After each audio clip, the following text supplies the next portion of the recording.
खुर्च्या नाही मिळाले तरी खाली बसत होते, जमिनीवर बसत होते। हे चित्र पाहिलंय सगळ्यांनी आणि तरी पण हे निकाल आले।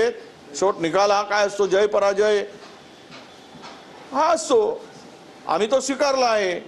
पण भविष्य मात्र या देशाचा लोकशाहीवर टिकणार आहे का, ही भविष्यातील चिंता आहे। या सगळ्या घडामोडीनंतर जे निकाल येतात त्यानंतर अंबादास दानवे यांनी काँग्रेसवर वक्तव्य केलेलं आहे की जी महाराष्ट्रामध्ये चूक झाली तीच बिहारमध्ये झाली, काँग्रेसने आता ही वृत्ती बदलावी।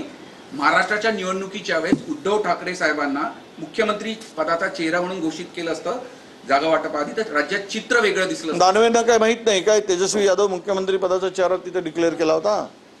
माहिती घ्यावी। आता काहीतरी बोलायचं असेल तर ते बोलू देत, पण बिहारमध्ये तेजस्वी यादव यांचा चेहरा आम्ही घोषित केलाच होता। उलट भाजपानेच तळ्यात मळ्यात चाललं होतं त्या महायुतीचं, महागठबंधनी चेहरा दिला। आता महाराष्ट्राच्या निकालाच्या संदर्भात चाललं तर सर्वच जबाबदार आहेत। कोणी उघड घातला तर सगळ्यांनीच घातला। जागा वाटपाचा तिढा शेवटपर्यंत त्या सगळ्यामुळेच झाला आहे, हे सगळं सर्वश्रुत आहे। आता झालेले काही घडलेल्या घटनांवर चर्चा करण्यापेक्षा नव्यानं आपण पुढे जायची तयारी ठेवली पाहिजे आणि या संदर्भात आपण महाविकास आघाडी म्हणून सगळ्या निवडणुकांमध्ये एकत्र येण्याची मानसिकता ठेवली पाहिजे। काँग्रेसला टार्गेट केलं जात आहे, जागा वाटप करताना मोठा वाटा मागतो काँग्रेस, पराभवामध्ये मोठा वाटा काँग्रेसचा असतो अशी टीका होती। नाही, पराभवामध्ये वाटा काय, कुठे जागा जास्त वाटल्या? बिहारमध्ये जागा आम्ही कुठे जागा जास्त लढवल्या? 150 जागा यांनीच लढवल्यात, आमच्या आरजेडीनी 150 जागा लढवल्यात, आम्ही तर 56 जागा लढवल्यात।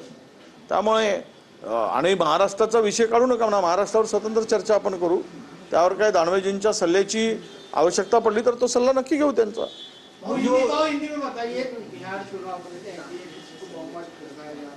वो तो मिलना ही था, क्योंकि ये ईमानदारी से चुनाव हुए नहीं है, ये पारदर्शी चुनाव थोड़ी हुए है। जो SIR लगाकर 72 लाख वोटर्स का नाम निकाल दिया गया, बाद में वोटर लिस्ट में चोरी जगलरी की गई, वोट चोरी, स्पेशल ट्रेनें छोड़ी जाती है, कुछ शिफ्टिंग करने के लिए कुछ वोटर्स ऐसे बनाए गए कि हर राज्य में चुनाव होता है तब वो वहाँ पहुँच जाते हैं। ऐसे 40 लाख वोटर्स है पूरे देश में बनाए गए भाजपा ने कि ट्रेन भर भर के। अब बिहार हो गया तो अभी उनका काम शुरू हो जाएगा कर्नाटक के लिए, वहाँ से फिर वो कर्नाटक आ जाएंगे, वहाँ पे चुनाव के लिए काम चालू हो जाएगा। वो वोट शिफ्टिंग का